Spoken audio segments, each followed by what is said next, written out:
Hey, we're back with the weekly timetable for the week of September 23rd, my birthday.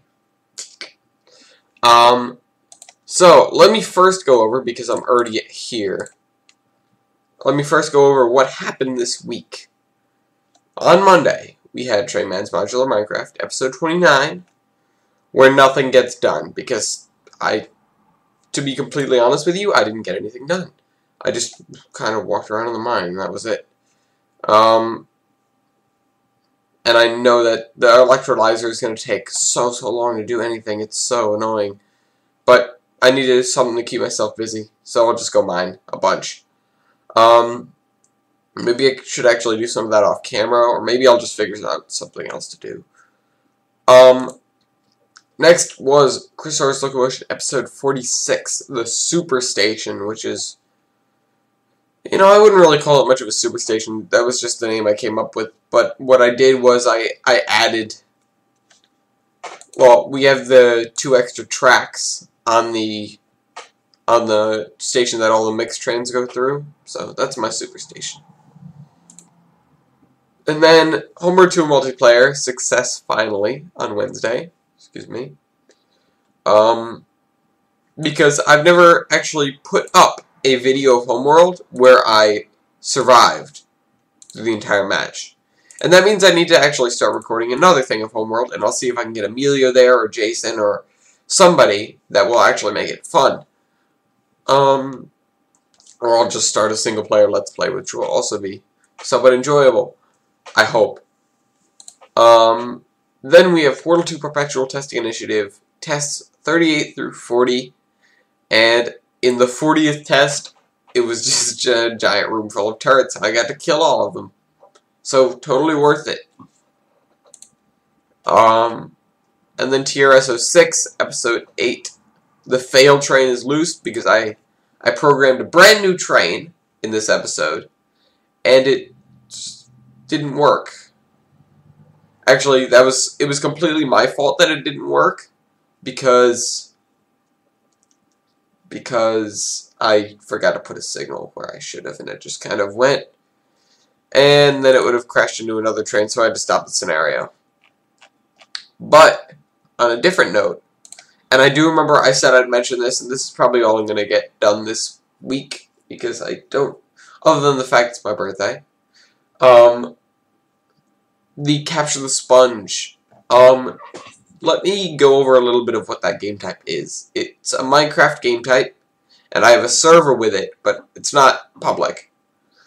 And it needs to be very highly regulated, which means I can't play, I have to watch, which is, you know, marginally annoying.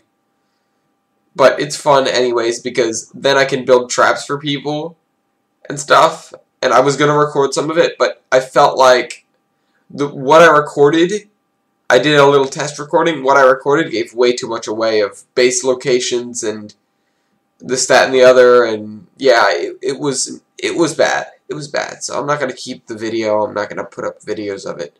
I wish I could, because it's cool, but I can't run the risk of, because a lot of the people on the server are my subscribers, or are subscribers to me, so I can't run the risk of them watching the video and then figuring out where other people's bases are because of it. So, or thinking that, or, you know, blaming me for that. Blaming me for the loss of their sponge. But, let me go over really quickly what the game type is. And, to do this, no, I'm not.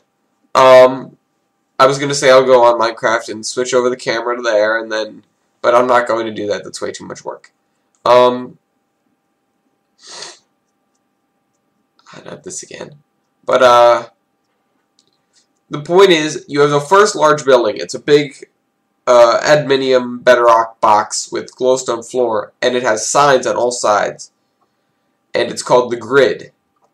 And on one row of signs, or one row of the things, is capturers, and the other columns are owners. And when you capture a sponge, you have to match up your name in the capturers to their name in the owners, and then you put the sponge down, and then I take a screenshot of it to make sure that nobody tampers with it. But Sponges are often difficult to find because you can build your base wherever you want. In creative, there are rules, however, and there's a deterrent for building your base really far out. The deterrent for building your base really far out is at the end of the build phase, I switch everyone out of creative by deleting their DAT files, which means you spawn back at the spawn point, not a bed, and you have nothing in your inventory. So you have to get back to your base to get all the stuff you stockpiled, unless you put a base really close. But then you run the risk of people finding it really easily. But then you can build traps and stuff to protect your sponge. You can't bury the sponge chest. It has to be in a chest. It has to be in a normal chest with a map 0, that's a map of spawn area, and a written book that's signed by you. So they can obviously tell that this is your sponge. And your base has to be clearly labeled as well. So, where was I? Bases. You can't build out of adminium, and you can do anything you want. If you need stacks of potions, I was spawning them for people, so they put 9 stacks of harming potions in dispensers and stuff. It was impossible to get through, trust me. I was running tests for people's traps. It was impossible to deal with. Hold on. I just need to... Today's not the best day. I mean, it's not nearly as bad as last time, but today's not a great day in terms of allergies, but oh man, I have famously always had a sickness on my birthday. It was really tough to break that cycle. I'm really glad I did. So, we're just about to hit 7 minutes here. So, I hope you guys have a great day. Trainman out.